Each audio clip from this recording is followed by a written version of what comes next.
Hey guys, welcome back. It's Lucid. We're going to hop back into our game with Sceleria. It is turn 43, and we're in the game The Crucible. We are very close to where we are in real time. In real time, we're in turn 47. So while you may have been watching for several months, I have actually been recording this in a recording marathon once I decided I was actually going to record the game.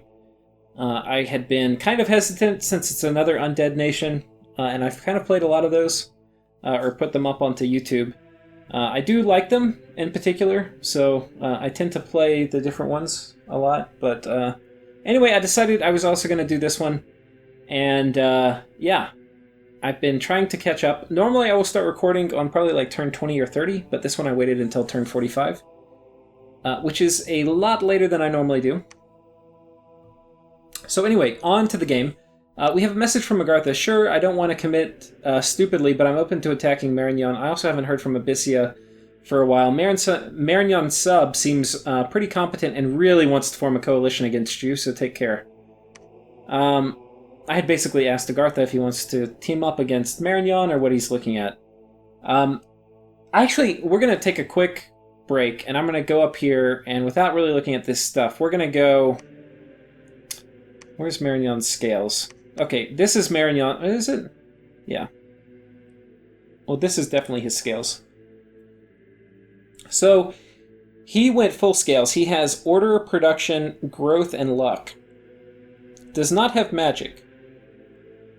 And seems to have taken one cold, probably so he can cross rivers more easily.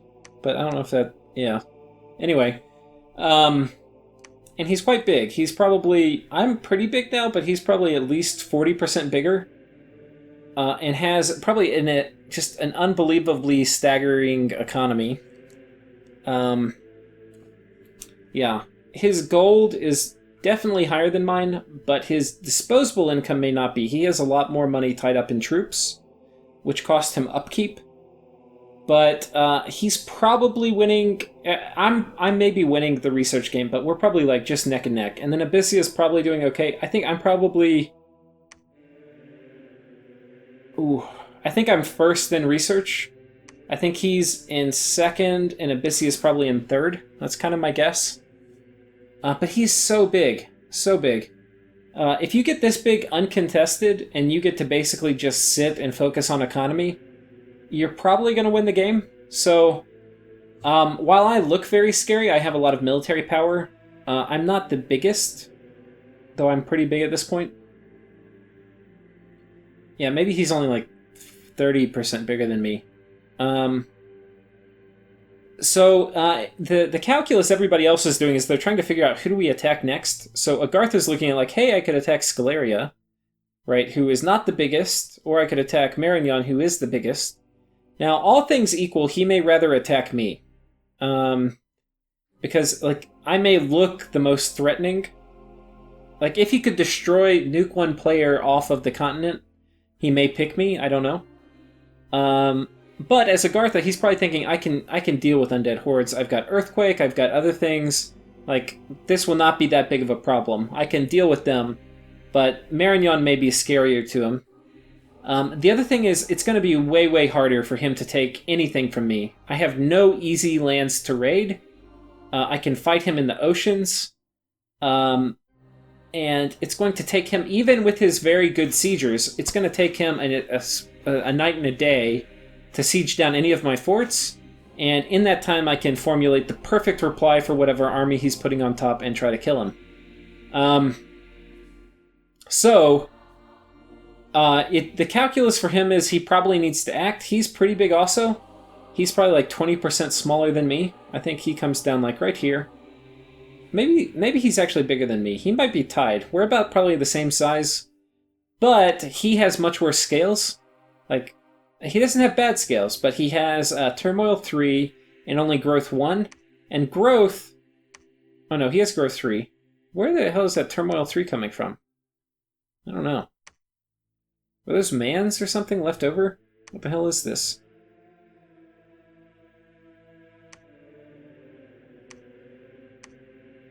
Yeah, it doesn't look like he has turmoil. No, so he has pretty good scales. He's got productivity, growth, Yeah, so these are good scales, actually. So he's probably doing good. We have basically 3 very large scale-focused nations, and then a smaller Abyssia. So he needs to think carefully about who he's going to fight next, but he will have a much easier time of gaining strength by attacking Marignan. And if he and I both attack Marignan, then Marignan, I don't think, is going to be able to put up much of a fight. If we do that, I need to take much more of Marignan's land than Agartha does. And I need to do it so quickly that Agartha doesn't even really have time to turn on me, because at some point he'll turn on me. You can play as Sceleria much more aggressively than I'm doing. You see all these undead hoarded up in here? That's basically stuff that I haven't been able to translate into... like, normally the cycle is you make money, you make a military, that military goes out and conquers lands, those lands get you more money, which gives you more military, and that cycle kind of churns. And so all of this stuff, shit if you will, that you see sitting in here is basically representing a buildup of military power that I'm not able to convert into economy. You can totally play Sceleria, where you run all these guys around and just attack everybody, and you can actually win games pretty easily like that, and you don't even need to worry about diplomacy. Because I'm locked in a war with Yis, I kind of, and because Yis is killing my Mound Kings, I don't have enough leaders to take these guys around. Now, you can totally use these guys as leaders. It's much, much better if you get Undead Command, and that's really the power of getting Undead Command in your Bless, is when you have these big troop buildups, you can easily turn them into economy by having these priests lead big squads of undead around. So taking Undead Command is a huge boon for this nation, for this very reason. Anyway, I digress. Let's actually cover the turn. Gnome Lore, nothing. Voice of Aspu, nothing. We cast Vengeance of the Dead. Oh, did they resist? They resisted. That's unfortunate. Haruspex, Gnome Lore did not find anything. Haruspex did not find anything. Okay, very unlucky here.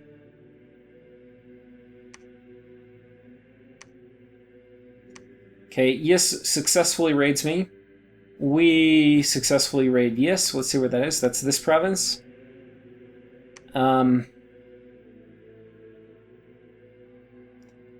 We were raiding Yis here. This is where he had a Morgan champion. Okay, so he earthquaked this army. And it caused me to retreat, but his guys retreated before mine did. So there we go. So that was pretty sneaky of him. Could have caught my big army. In that case, it would have been bad. But anyway. Turns out it was pretty good. And actually, oh, we got the Yisian Druid. Yeah, this is one problem when you do earthquake traps like this, is a lot of times if you do it with like a crappy mage, you may kill your commander. So like this guy, he's going to do summon earth power and then drop it.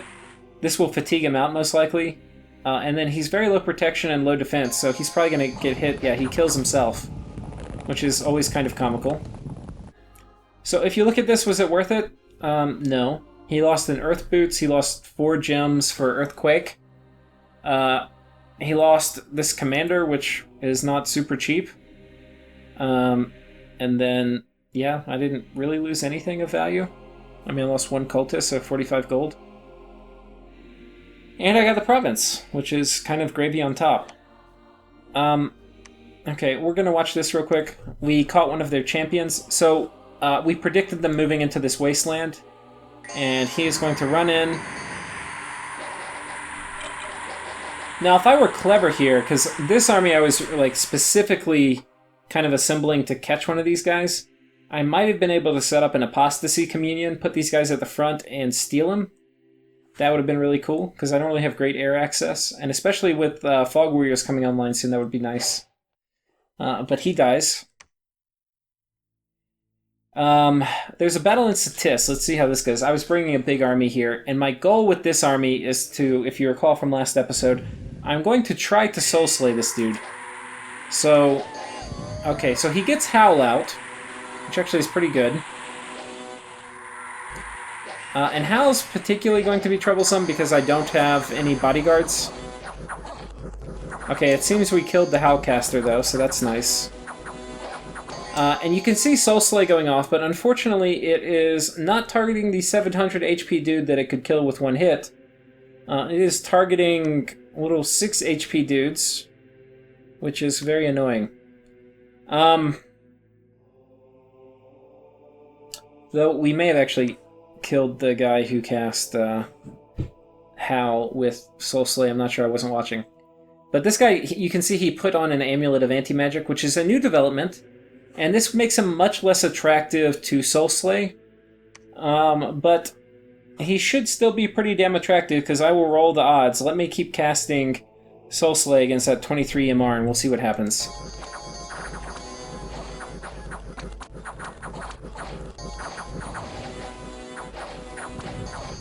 So this is actually a problem. All my Soul Slays are going up here. The trick I've got to figure out is... I know once my mages go off script, they're going to cast Horde of Skeletons, or Reanimate Dead, or whatever. And I don't want that to happen, because I need them to Soul Slay this guy. So how is that going to work? Right now I've got Rigor Mortis up too, so my guys are all just sleeping. But basically we surround this guy, we're not going to do anything.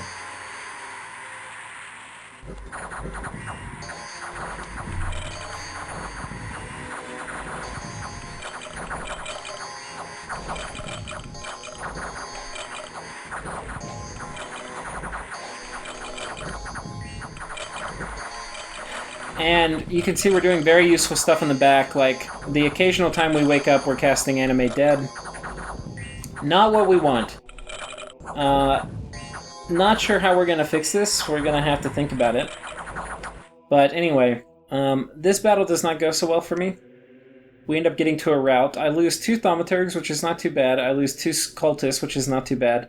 I lose a fair amount of my Chaffee army, which is annoying. I would have liked to have kept them. We kill some Marshmasters, nice. And then some Chaff, and then the ever-regenerating PD.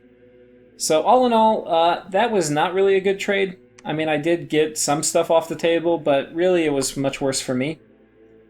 It's in no way debilitating, because I didn't wager anything I couldn't lose, and it didn't kill all my mages, but anyway, it was annoying, and it's going to slow down me taking Satis. So that was the battle in the Small Sea. We took this province, and then I think... What's this one? Okay, this is us trying to storm a fort. Let's see how successful we are.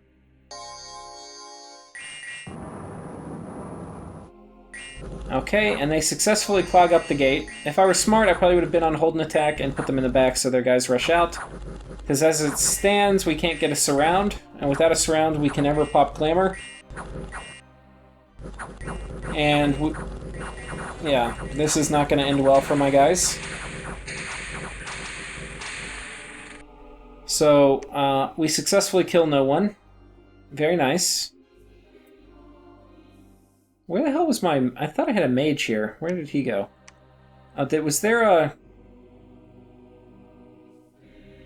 Did I get arrowed or something?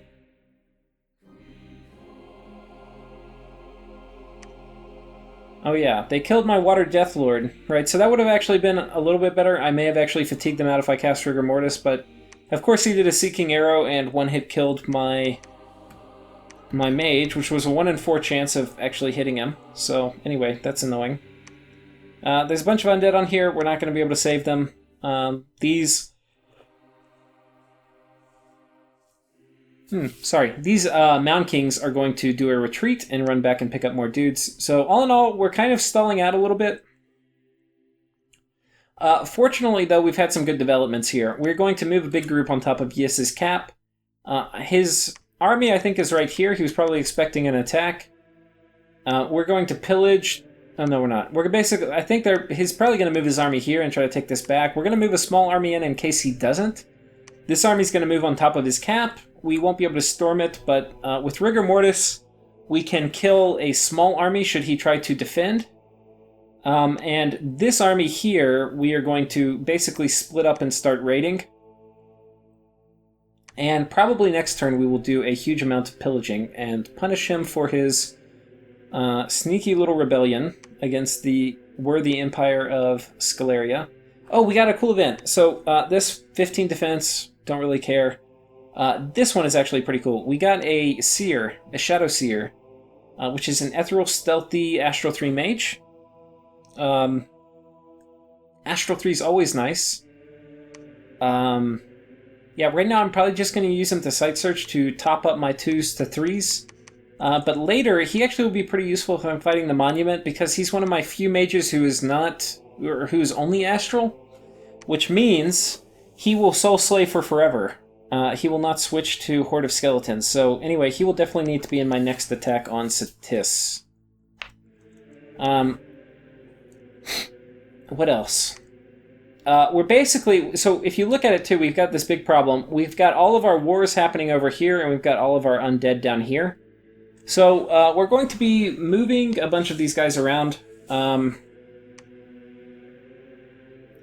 These guys... Okay. We've got... Basically, I'm moving these guys first. Like, a lot of my preachers who are up in this area, I'm going to be moving over to this portion of the map. They're going to carry with them as many undead as they can hold. They will potentially fight in a couple battles and then start reanimating undead of their own. I do need to go ahead and kind of bite the bullet and just move these preachers themselves up in this direction, though I haven't started doing that yet.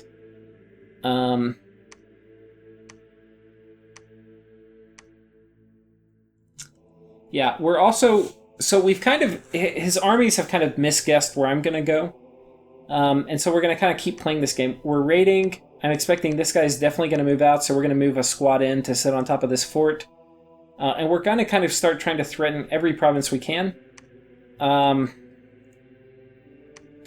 We are building a palisade here. 3 months left. If I had started earlier, I probably would be almost finished by now. This army is kind of scripted in case we get attacked. I've got a fair amount of these Rotariuses, which should help. We've got Rigor Mortis. We've got Darkness. A lot of good stuff should come up. And we've got Life Drain spam. So hopefully we'll be able to hold it if Yis's army attacks. We see his armies right here, so it probably could. I don't think it will, but it could. Yeah, I think that's basically it for this turn. I don't know if there's too much more to talk about. In terms of research, we are climbing up Enchantment 7. Oh, I forgot. I think this turn there was a Dire Portent. Or was that last turn?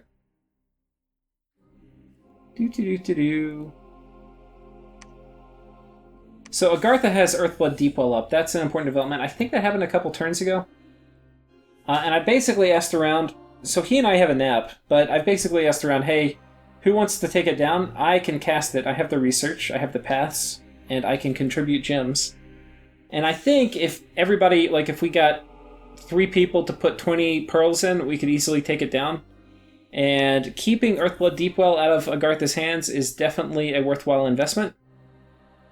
But I've asked everyone and nobody wants to, so that's a little troubling. I sent a message to Yis saying, as we're governed by the living, we feel great pain for the peoples of Yis. That we have some solace for the few brave Yis who have been slain. Though we have some solace that the few brave Yis who have been slain have been given a second life to serve Z-Dragon, who is my pretender.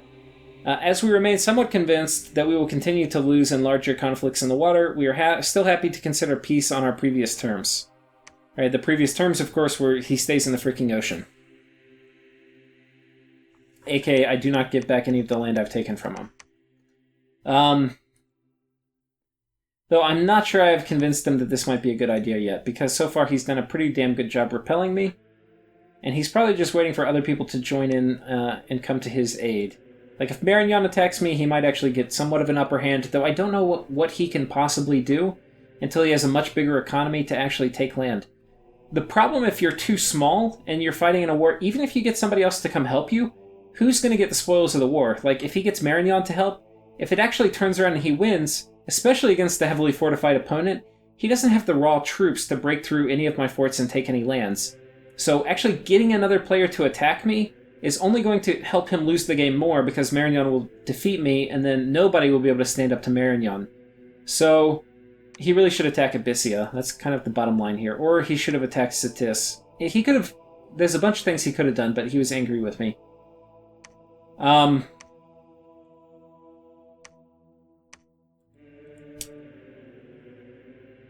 let's check on our blood hunting real quick. So we've got this guy. He's making a sanguine dowsing rod, our second one. We've still got our blood economy going strong.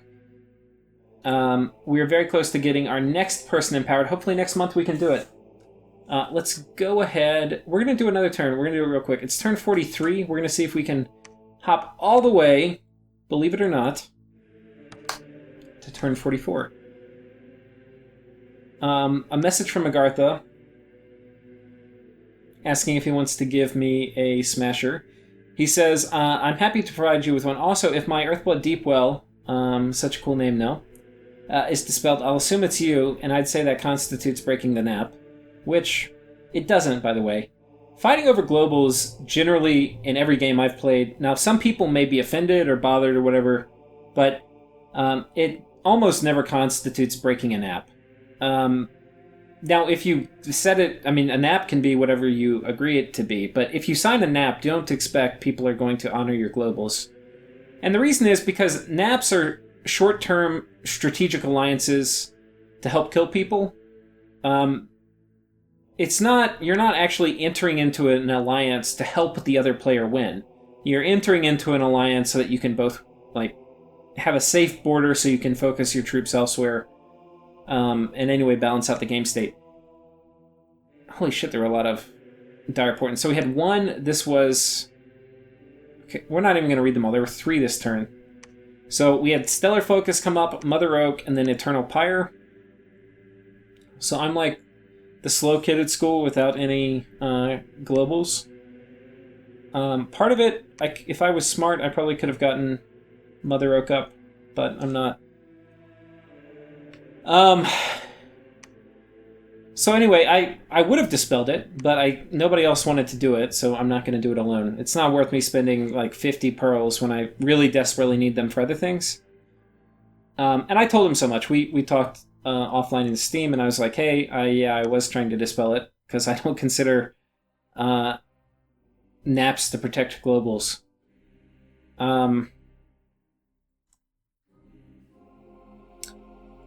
Anyway, yeah, basically, you can be at peace with somebody and still fight over who controls Mother Oak. Like, if I overcast him on Mother Oak, that doesn't mean I'm intending to attack him and he needs to fortify his border. They're like 2 totally independent things.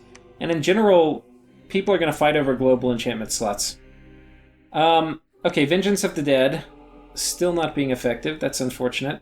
Haruspex did not find anything. Voice of Aspu didn't find anything. Or Apsu. Gnome Lore, nothing. Haruspex, nothing. More globals coming up from other people. Okay, we have some assassination attempts. Okay, so this is this little province. It looks like he's got some empoisoners. Is that what these are? Yeah. And, yeah, he's going to kind of murder me. It's unfortunate. Now I could, if I had evocation researched, I could mind hunt these guys, which is typically what you would do. I don't have it, so we're going to just try to make our guys leave. I don't know if it will work.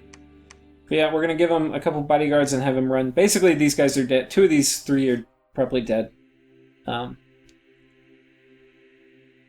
there's a battle in Yes.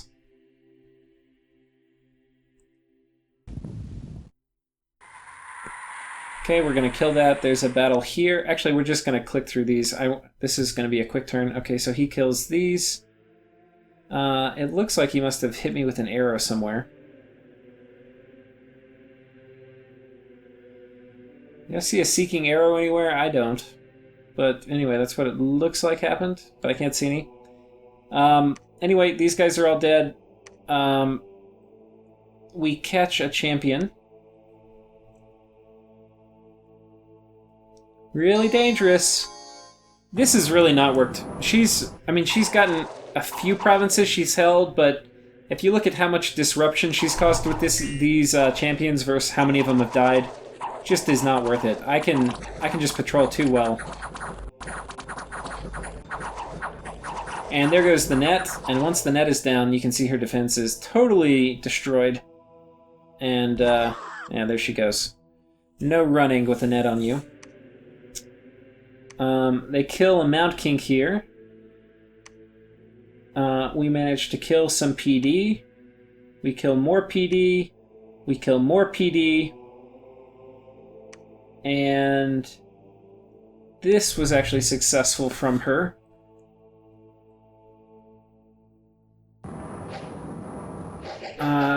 Yeah, we know how this is going to go. They're kind of getting... The only way I have a chance of hurting them is if they get really clumped up.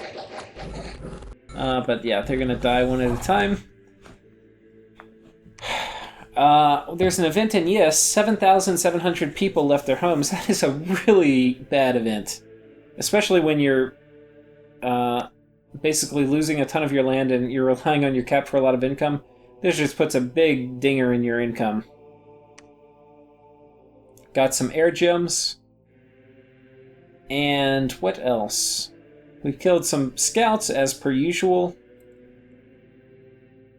And that's basically it. Oh, there was also an event here where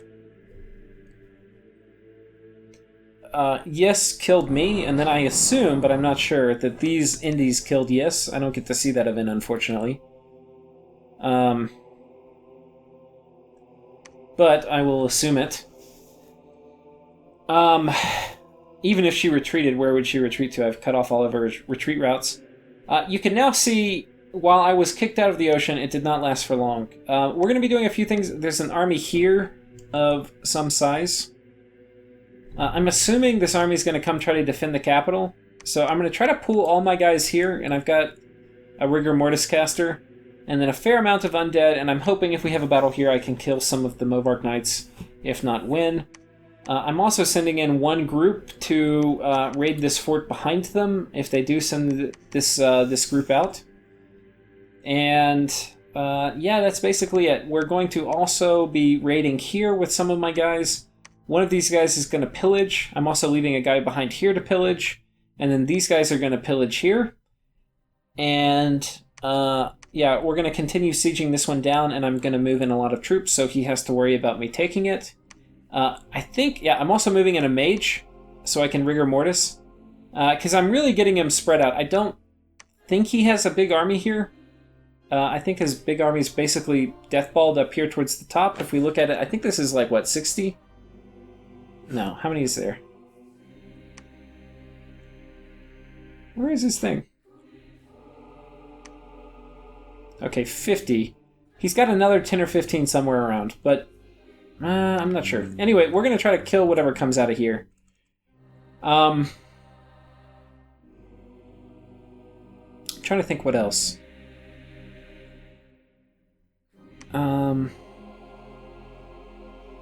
Yeah, I think that's about it for this turn. We're basically going to chill out. We're not... you can see this fortress finished. I built one here, and we're going to build another one. This fortress I've also been building, and I'm kind of going to hang out and just wait for this to finish. I really like this throne. I want to get 2 more pearls. I really need Astral. So we're going to go ahead and move this guy, a Holy 3 dude, in to claim the throne. I've got my Palisade, which I started last turn, and I'm probably just going to camp out and try to defend this province. So Yis could try to do his Earthquake shenanigans, but I don't think those are going to work. Actually, I probably could set up scripting here to like actually prevent it, but anyway. I think that's it.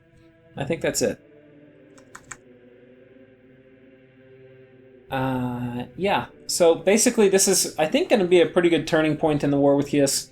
If for no other reason, then I'm going to pillage 3 of his provinces, which will effectively reduce the income of them for the rest of the game for Yis. And then... I've got a plan, too, to deal with this monument. I'm basically going to make a... And I'm not doing it yet, but I'm going to run up Conjuration. You'll see I'm going to make a pit stop in a minute, but... I'm going to get a Banelord. And the Banelord, I'm going to give a Smasher, a Vine Shield, and probably Boots of Quickness. And he's going to be put in charge of killing this. I'm also... Because one of the puzzles I have to solve... You'll see me do it in probably a couple episodes, but... I kind of figured it out now. The puzzle is I've got to kill all these guys that are in this army that's going to come out and defend the fort before my Soulslay script runs out. Or I'll have to rely on my Banelord. Even if I have the Banelord with the Smasher, he may get distracted or not be put next to the monument, and he'll be trapped behind Undead. And then what is going to kill it? So, what I'm going to try to do is a two-pronged approach, and then if I send in only the Banelord, the army would kill him. So my plan is this. I'm going to send in a group. I'm going to use mass flight, and I'm going to do that because I have it researched, because I'm a badass. And mass flight, hopefully we can kill everybody before the Soul Slay script runs out. And if I am scripting Soul Slay and everybody else is dead, then hopefully it will target onto the monument. So that's kind of the plan. Bring a ton of mages, spam out Soul Slay, kill everybody really quickly with mass flight, and then if all else fails, hopefully my Banelord jumps in with mass flight and targets the monument. That is the plan. I don't know if it will work. We also have another plan, and that plan is this. This guy, our Astrolord, I had told you that I am running up. We had made our Starshine Skull Cap once we hit Construction 6. We've given it to her, and she's now forging a crystal coin. Next turn, we are going to give the crystal coin and the Starshine Skull Cap to this dude. And he will be able to cast a Stellar Focus. And that will accomplish two things. One is it will steal it from Marignon, who can make extremely good use of Astral Pearls. So stealing it from him is a very good thing to do. Now, you may say, how are you going to cast it next turn when you don't have any pearls? And the answer is we are sending a ton of gems. So I would love to turn these water gems into Shambler skins so I could take over the water. This was the deal I struck with Agartha. I'm going to give him some earth gems and some water gems. He's going to give me a boatload of pearls. He doesn't know what I'm going to use them for, but I promised I would not use them to take down Earthblood Deepwell, which I will not, because it's not even worth it for me to do it, and because I said I wouldn't. It's not worth it for me to take it down solo, but yeah, we're going to replace Stellar Focus, and we'll replace it probably with about 60, 70, and that will do a good enough job to keep anybody else from stealing it from me, I think. So with that, I think we'll call an end to the episode, and hopefully we can grind Yiss down in the next episode if our pillages are successful, and maybe we can even kill a few Movark Knights. So thanks everyone for watching, and hope you're enjoying.